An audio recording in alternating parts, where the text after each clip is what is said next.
So we're here with Claire Maddox, who is a graduate of Kent State University with a Bachelor of Business Administration, has worked at Apple, has worked at Canaan Advantage Group, and now holds down the very difficult job of HR Ops Specialist at the Scotts Miracle-Gro Company.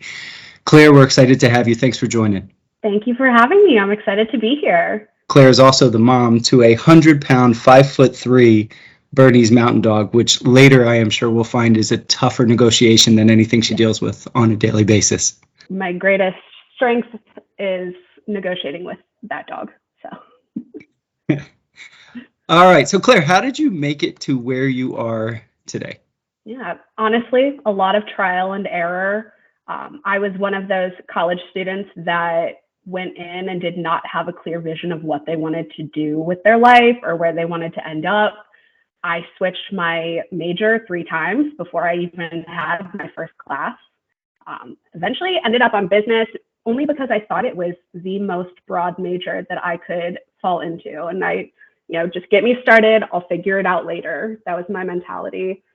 Honestly, HR came into the picture for me my junior year of college. I was going through the interview process with Apple. They were opening up a new retail store, and I met one of the members of their global recruiting team.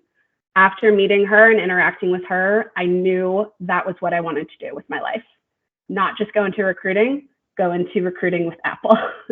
And which I later learned was more of a difficult task than I had imagined it to be. So worked at Apple for 5 years, found that difficulty making it from retail to corporate. So I needed to go out and get more experience. I wanted to use my degree. I wanted to get into HR. Went over to Canaan Advantage as a talent acquisition specialist, learned more than I could have ever imagined in my time with Canaan.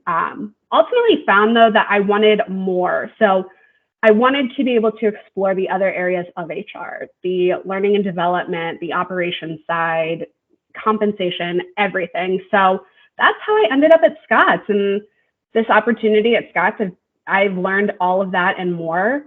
So we're ready to just take it to the next level. So what's your favorite part about your current job at Scotts? My favorite part is definitely getting to interact with the people throughout our business. I have been fortunate enough to support the majority of the business groups that we do have in one capacity or the other, and getting able to learn about what they do and how they fit into the organization along with what they strive to be. Like, where do they ultimately want to end up in their careers and where have they come from? And just figuring out how everybody fits into this puzzle that is Scotts. That's cool. I would assume that you have to be somewhat customer centric in that role. And by customer, I mean your internal stakeholders. Is that true? Absolutely. So with HR, your customer is every employee within that corporation. So if we're not there to support them, I'm not saying they couldn't figure it out, but makes things a little bit more difficult. People aren't getting paid necessarily. Policies aren't getting written and enforced. So there's a lot that goes into supporting an internal customer. And how difficult is it to negotiate internally? I would say it's probably easier to negotiate internally than it is to negotiate with an external vendor. I think when you're doing an internal negotiation, you both want a good end result. It's just figuring out what makes the most sense. So while let's say I have somebody in marketing I'm negotiating with, they don't have the HR mindset, but I may also not have the marketing mindset. So it's really figuring out how can we meet in the middle so that it not only makes sense for both of our teams, but for the company overall. Is there a most important lesson that you've learned as a negotiator?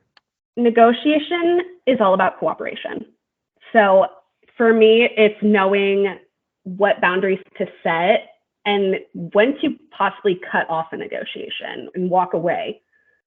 I've learned in my own experiences, there are times when you walk away and people will come back to you and be able to have more of a perspective on your side of things and why you're proposing things you're proposing. So just know how to set those boundaries and don't be afraid to walk away from the table.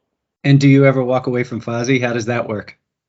I walk away from Fozzie nearly every day. I would say in this household, I'm definitely the key negotiator, and he can sometimes have a say, but if he's not flashing the puppy dog eyes, typically I win. Any crazy work-related success stories or failures that you're willing to share?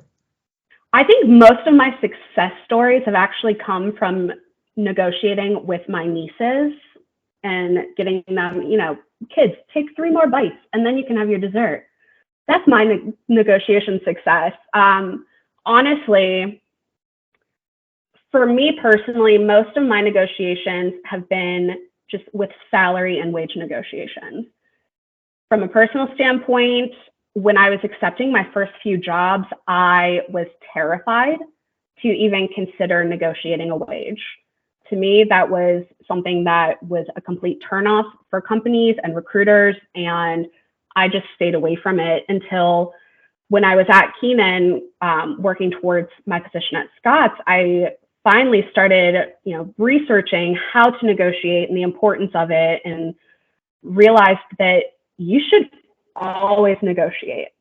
The worst that somebody can do is say no. So from here on out, I have now learned the importance. Negotiate your salaries. I like that advice. Always negotiate. We'll come back to that. Yeah.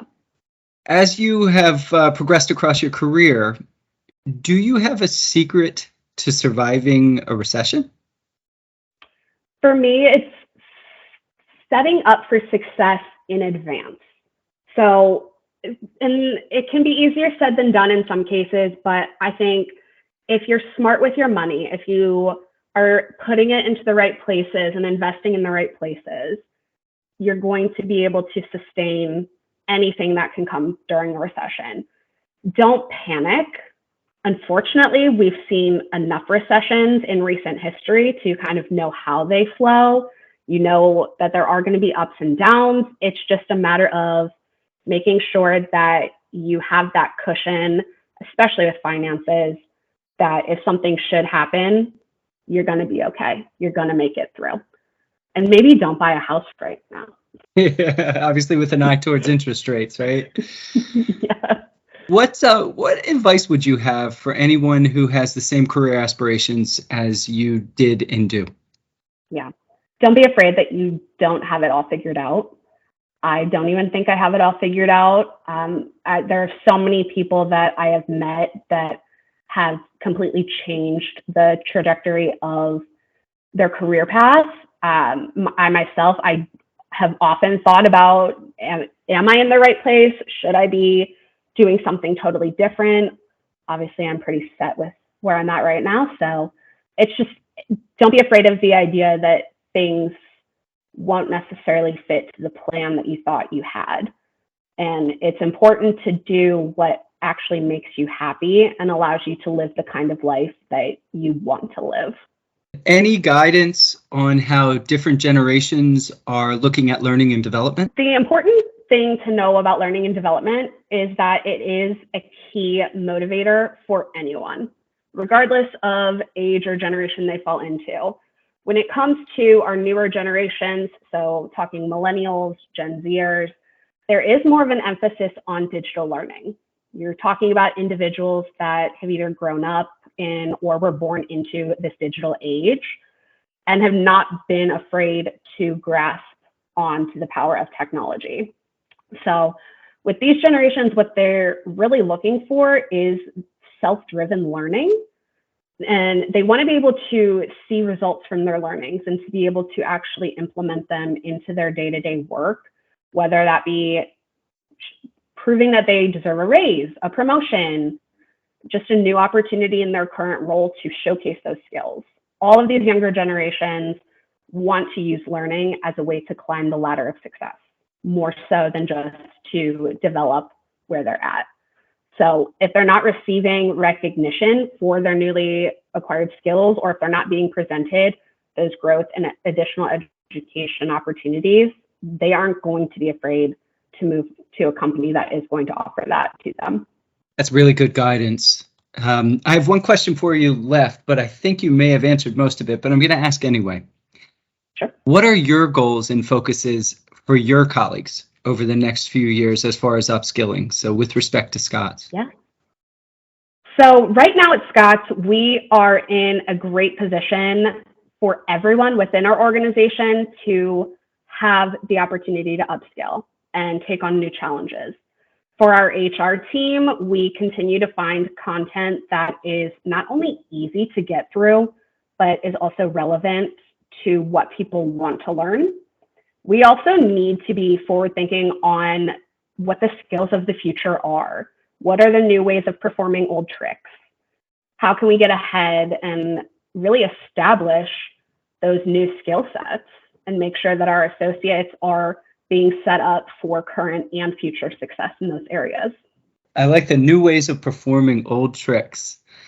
So, Claire, this has been hugely informative. I just want to come back to a couple of things you said.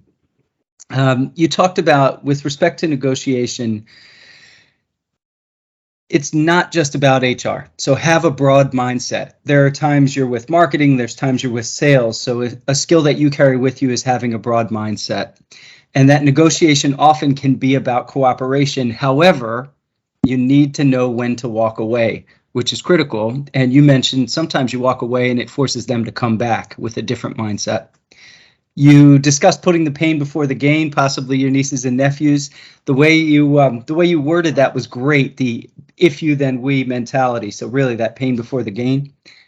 And lastly, you said, listen, always negotiate. Always negotiate. Don't be afraid to do that. It's part of the process, but set yourself up for success in advance and certainly don't panic. One thing you talked about for the future version of Scotts and probably learners in general is they are more inclined to have self-driven learning, and there's more emphasis on digital. And again, come back to that new ways of performing old tricks. Does that sound right? Absolutely. That is a huge amount of information that you've given us. And again, I really appreciate you taking the time. I wish you massive luck with your 100-pound, 5'3" dog. I can't imagine winning in many of those. Nah, I'm going to need it. He's a tough cookie. All right, Claire, thank you so much. Thank you. Great talking to you. Likewise.